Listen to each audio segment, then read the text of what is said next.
ये कहानी प्राचीन समय की है, जब राजाओं का शासन चलता था, जब आसमान आज से कहीं अधिक नीला था और हवाओं में नैतिकता की खुशबू रचिप सी रहती थी। उस समय भारतवर्ष के हृदय में स्वर्णगिरी नाम का एक विशाल और समृद्ध राज्य हुआ करता था।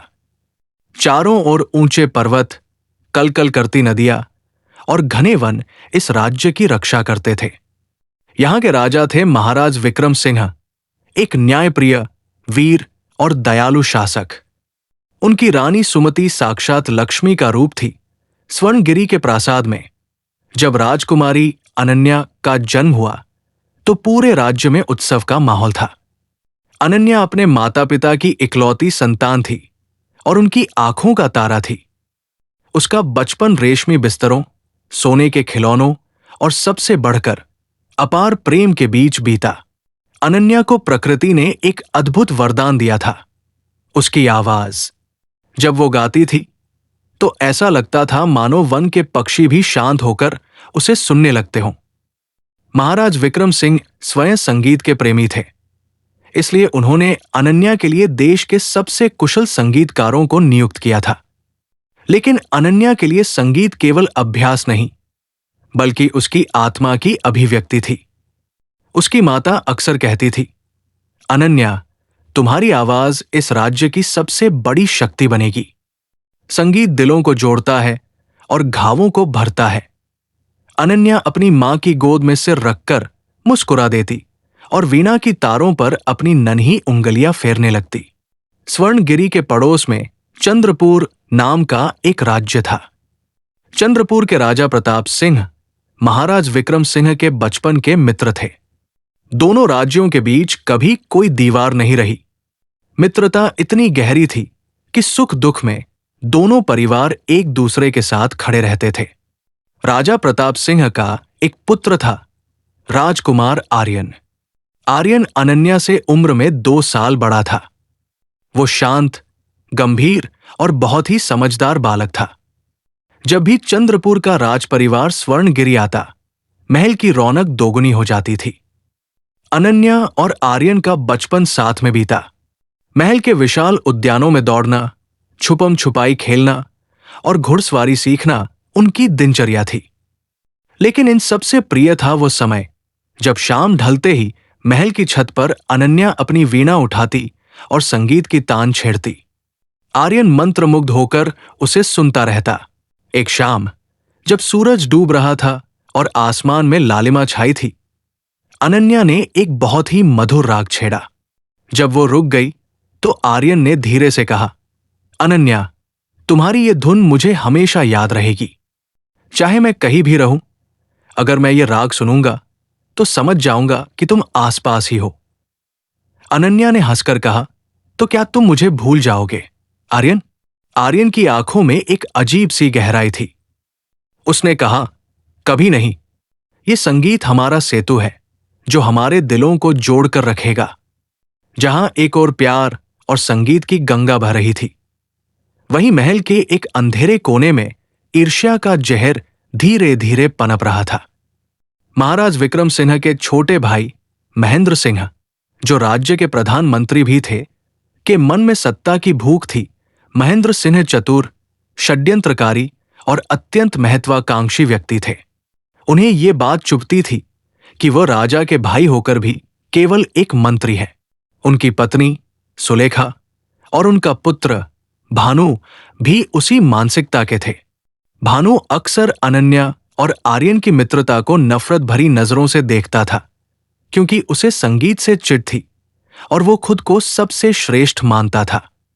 महेंद्र सिंह अक्सर सभाओं में राजा की प्रशंसा करते, लेकिन उनकी आंखों में छिपे कपट को कोई पहचान नहीं पाता था। महाराज विक्रम अपनी सरलता में अपने भाई पर अटूट विश्वास करते थे। वे अक्सर कहते, महेंद्र, तुम केवल मेरे मंत्री नहीं, मेरी दाहिनी भुजा हो। स्वर्णगिरी की रक्षा का भार तुम्हारे और मेरे कंधों पर है। महेंद्र झुककर अभिवादन करते और मुस्कुराते, लेकिन मन ही मन वो उस दिन की योजना बना रहे थे जब ये मुकुट उनके सिर पर होगा। अनन्या का 10वां जन्मदिन था। महल को फूलों और दीपों से सजाया गया था। राजा विक्रम सिंह ने एक भव्य भोज का आयोजन किया था। उस दिन अनन्या ने एक ऐसा गीत गाया जिसने सभा में उपस्थित हर व्यक्ति की आंखों में आंसू ला दिए। वो प्रेम और शांति का गीत था। उस उत्सव के बाद राजा प्रताप सिंह और राजकुमार आर्यन को वापस चंद्रपुर जाना था।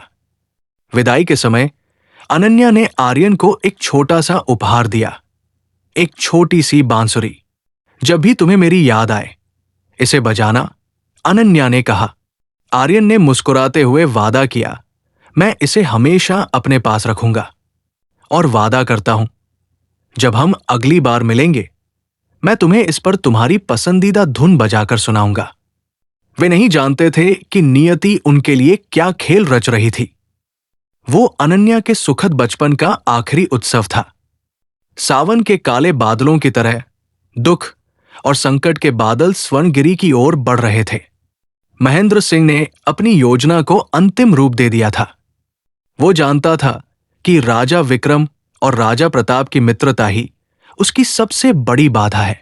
उसने तय किया कि वो एक तीर से दो शिकार करेगा। महल के गलियारों में अब संगीत की जगह साजिशों की सरसराहट होने लगी थी।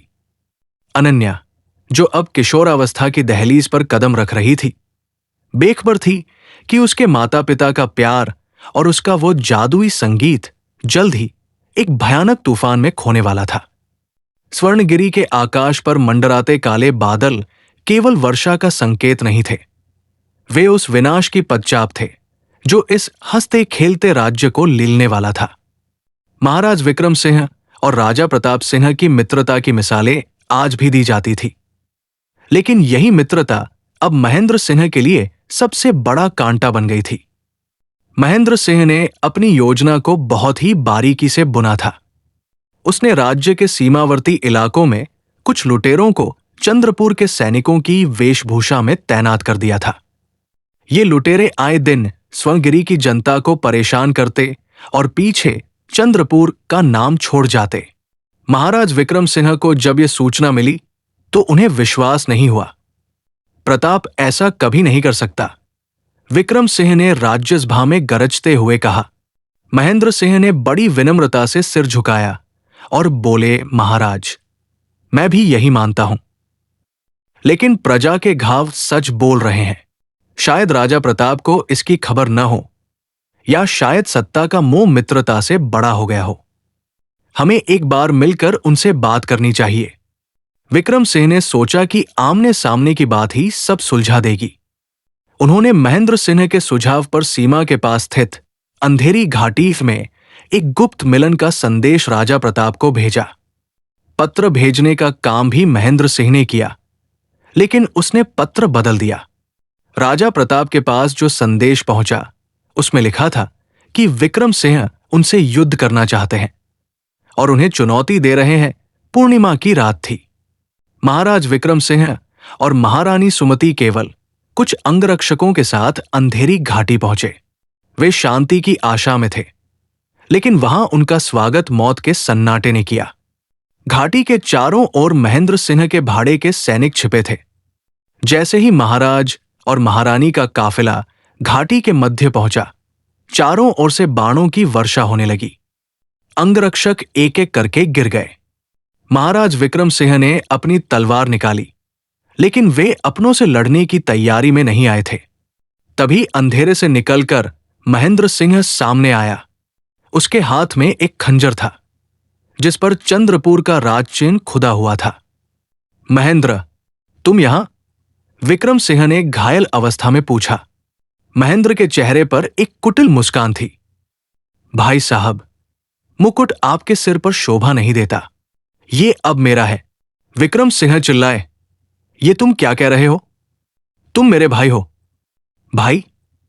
महेंद्र अटास करते हुए बोला, मैं आपका मंत्री बनकर थक चुका हूं। मुझे वो सम्मान चाहिए जो आपको मिलता है। विक्रम सिंह ने अपनी पत्नी सुमति को बचाने की कोशिश की, लेकिन महेंद्र ने बहुत ही चालाकी से वो खंजर विक्रम सिंह के सीने में उतार दिया। महारानी सुमति ये देख चीख पड़ी। महेंद्र ने बिना दया दिखाए उनकी भी हत्या कर दी। उसने वहां चंद्रपुर के सैनिकों की कुछ वर्दी और हथियार छोड़ दिए ताकि सुबह जब लाशें मिले तो सारा दोष राजा प्रताप पर मढ़ा जा सके। अगली सुबह स्वर्णगिरी में मातम छा गया। महाराज और महारानी के शव जब महल लाए गए तो पूरी प्रजा रो पड़ी। महेंद्र सिंह ने अभिनय की पराकाष्ठा करते हुए अपने बाल नोचे और रोने का नाटक किया। यह राजा प्रताप ने किया है, मित्रता के नाम पर कलंक। उन्होंने धोखे से मेरे भाई को मार दिया। महेंद्र की आवाज पूरे दरबार में गूंज रही थी। जनता क्रोध में थी, सेना भी प्रतिशोध के लिए तैयार थी। इसी उन्माद के बीच महेंद्र सिंह को स्वर्णगिरी का रक्षक घोषित किया गया। चूंकि अनन्या अभी बहुत छोटी थी, इसलिए महेंद्र सिंह ने राजप्रतिनिधि के रूप में सिंहासन संभाल लिया। राजकुमारी अनन्या, जो अब तक अपने माता पिता के साये में एक खिलती हुई कली थी, उस पर दुखों का पहाड़ टूट पड़ा। उसने एक ही रात में अपने माता पिता और अपना पूरा भविष्य खो दिया था। जैसे ही महेंद्र सिंह के सिर पर मुकुट सजा, उसका असली चेहरा सामने आ गया। उसने सबसे पहले चंद्रपुर से सारे रिश्ते तोड़ दिए और सीमा पर युद्ध जैसी स्थिति पैदा कर दी, ताकि कोई वहां से स्वर्णगिरी न आ सके और नहीं कोई खबर बाहर जा सके। महल के भीतर अनन्या की स्थिति बदतर होती गई। उसकी चाची सुलेखा ने पहले ही दिन से अनन्या के अधिकार छीनने शुरू कर दिए। अब तुम इस महल की राजकुमारी नहीं हो, अनन्या, सुलेखा ने उसकी रेशमी पोशाकें उतारते हुए कहा। तुम्हारे माता पिता की वजह से हमारे राज्य को युद्ध झेलना पड़ रहा है। अब तुम्हें प्रायश्चित करना होगा। अनन्या के सोने के गहने छीन लिए गए, उसके कमरे से उसे निकाल दिया गया और महल के सबसे निचले हिस्से में, जहां नौकर रहते थे, उसे एक छोटी सी अंधेरी कोठरी दे दी गई। महेंद्र का बेटा भानु, जो अब खुद को युवराज समझता था, अनन्या को और भी ज्यादा प्रताड़ित करने लगा। वो उसे अपमानित करने का कोई मौका नहीं छोड़ता था। अरे उदासी, यहां आओ और मेरे जूते साफ करो, भानु उसे आदेश देता। अगर अनन्या को देर होती तो उसे कोड़ों से मारा जाता या खाना नहीं दिया जाता। अनन्या की आंखें अब आंसुओं से सूख चुकी थी। जिस महल की दीवारों ने कभी उसके संगीत की गूंज सुनी थी, अब वही दीवारें उसकी सिसकियों की गवाह थी। उसे सुबह सूर्योदय से पहले उठना पड़ता, पूरे महल का झाड़ू पोछा करना पड़ता, रसोई में भारी बर्तन धोने पड़ते और जानवरों का चारा संभालना पड़ता। उसके पास अब केवल एक ही सहारा था, उसका संगीत। रात के अंधेरे में जब सारा महल सो जाता, अनन्या अपनी कोठरी की छोटी सी खिड़की से चांद को देखती और धीमी आवाज में गुनगुनाती। उसका वह संगीत अब उल्लास का नहीं, बल्कि विरह और दर्द का था। वो अक्सर वही धुन गुनगुनाती जो उसने आर्यन को सुनाई थी। उसे याद आता था वो वादा जो आर्यन ने किया था। क्या तुम आओगे, आर्यन? क्या तुम देख रहे हो कि मेरे साथ क्या हो रहा है? वो मन ही मन पूछती। लेकिन उसे पता था कि बाहर की दुनिया में राजा प्रताप और आर्यन को उसके माता पिता का हत्यारा माना जाता है। महेंद्र सिंह ने झूठ का ऐसा जाल बुना था कि अनन्या के पास सच साबित करने का कोई जरिया नहीं था। वर्ष बीतते गए। अनन्या, जो अब एक अत्यंत सुंदर युवती बन चुकी थी, उसकी सुंदरता मैले कुचैले कपड़ों और चेहरे पर लगी धूल के पीछे छिपी हुई थी। उसके हाथ कठोर हो गए थे, लेकिन उसका स्वर आज भी उतना ही पवित्र था। महेंद्र सिंह अब पूरी तरह से स्वर्णगिरी का स्वामी बन चुका था। वह विलासी और क्रूर हो गया था। उसे इस बात का एहसास भी नहीं था कि उसने जिस आग को दबाने की कोशिश की है, वह अभी भी एक छोटी सी लौ के रूप में अनन्या के हृदय में जल रही है। एक दिन स्वर्णगिरी के द्वार पर एक संदेशवाहक पहुंचा। पड़ोसी राज्य चंद्रपुर से राजकुमार आर्यन, जो अब एक शक्तिशाली योद्धा बन चुका था, अपनी मित्रता के पुराने संबंधों, जिसे वह अभी भी सच मानता था या शायद किसी पुराने शक की बिनाह पर स्वर्णगिरी आने की सूचना भेजता है। महल में हलचल मच जाती है। महेंद्र सिंह और सुलेखा घबरा जाते हैं। उन्हें डर था कि कहीं आर्यन के आने से उनका राज न खुल जाए, लेकिन उन्होंने तय किया कि वे आर्यन को अनन्या से मिलने ही नहीं देंगे। समय की गति कभी नहीं रुकती। स्वर्णगिरी के उन सुंदर बगीचों में अब कटीली झाड़ियां उग आई थीं और महल की दीवारों का रंग फीका पड़ चुका था। 10 साल बीत चुके थे। राजकुमारी अनन्या अब एक युवती बन चुकी थी, जिसकी आंखों में बचपन की चमक की जगह एक गहरा सन्नाटा और दर्द था। उसके कोमल हाथ अब झाड़ू लगाने और बर्तन मांजने के कारण खुरदरे हो चुके थे, लेकिन उसकी आत्मा में आज भी वह संगीत जीवित था जो उसके माता पिता ने उसे विरासत में दिया था। पड़ोसी राज्य चंद्रपुर में राजकुमार आर्यन अब एक पराक्रमी और बुद्धिमान उत्तराधिकारी बन चुका था। वर्षों से उसने अपने पिता राजा प्रताप सिंह को स्वर्णगिरी के प्रति एक अनकहे दुख में डूबे देखा था। स्वर्णगिरी ने उन पर विश्वासघात और हत्या का आरोप लगाकर सारे रिश्ते तोड़ दिए थे, लेकिन आर्यन के मन में एक टीस हमेशा रहती थी। उसे विश्वास नहीं होता था कि उसके पिता ऐसा कर सकते थे, और उसे सबसे ज्यादा चिंता अनन्या की थी। एक सुबह स्वर्णगिरी के मुख्य द्वार पर शंख की ध्वनि गूंजी। स्वर्णगिरी की सेना ने देखा कि एक तेजस्वी राजकुमार अपने कुछ खास घुड़सवारों के साथ खड़ा है। वह आर्यन था। उसने संदेश भेजा कि वह मित्रता के पुराने संबंधों के नाते और महाराज विक्रम सिंह की पुण्यतिथि पर श्रद्धांजलि देने आया है। महल के भीतर खलबली मच गई। महेंद्र सिंह सिंहासन पर बैठे घबरा गए। वह यहां क्यों आया है? क्या उसे कुछ पता चल गया है? उन्होंने फुसफुसाकर अपनी पत्नी सुलेखा से पूछा। सुलेखा ने कुटिलता से कहा, डरिए मत, वह केवल औपचारिकता निभाने आया होगा। हम उसे अनन्या से दूर रखेंगे और जल्दी ही यहां से विदा कर देंगे। आर्यन को राज दरबार में ले जाया गया। महेंद्र सिंह ने नकली मुस्कान के साथ उसका स्वागत किया। आर्यन की आंखें पूरे दरबार में केवल एक चेहरे को ढूंढ रही थीं, अनन्या। महाराज महेंद्र, आर्यन ने स्वर में गंभीरता लाते हुए पूछा, राजकुमारी अनन्या कहीं दिखाई नहीं दे रही है? बचपन में हम बहुत अच्छे मित्र थे, क्या मैं उनसे मिल सकता हूं? महेंद्र सिंह ने बनावटी लंबी आह भरी। राजकुमार, क्या कहूं? भाई साहब और भाभी साहिबा की मृत्यु के बाद अनन्या का मानसिक संतुलन बिगड़ गया है। वह किसी से मिलना पसंद नहीं करती। वह अपने कक्ष में बंद रहती है और अक्सर लोगों पर हमला कर देती है। उसकी सुरक्षा के लिए हमने उसे महल के एक अलग हिस्से में रखा है। आर्यन का दिल बैठ गया। उसने यह उम्मीद नहीं की थी। क्या एक बार भी मिलना संभव नहीं?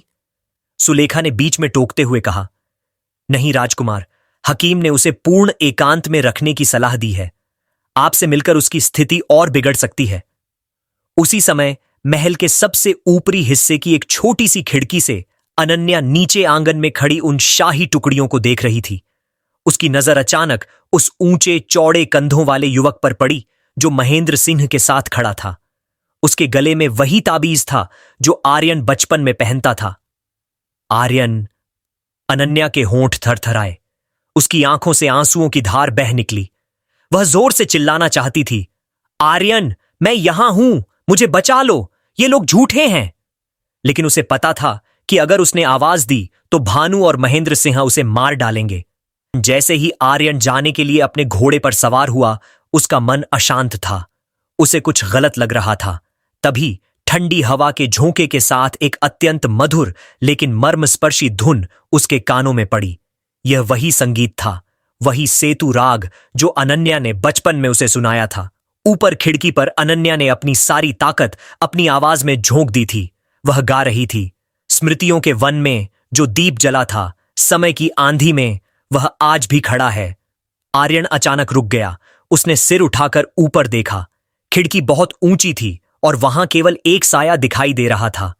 वह धुन उसके दिल की धड़कन तेज कर रही थी। यह वही राग है, आर्यन ने बुदबुदाया। अगर अनन्या पागल है तो वह इतनी शुद्धता और उसी पुराने भाव से कैसे गा सकती है? महेंद्र सिंह ने तुरंत स्थिति को भांप लिया। उसने अपने सैनिकों को इशारा किया। यह दासी फिर से चिल्लाने लगी, जाओ इसे चुप कराओ।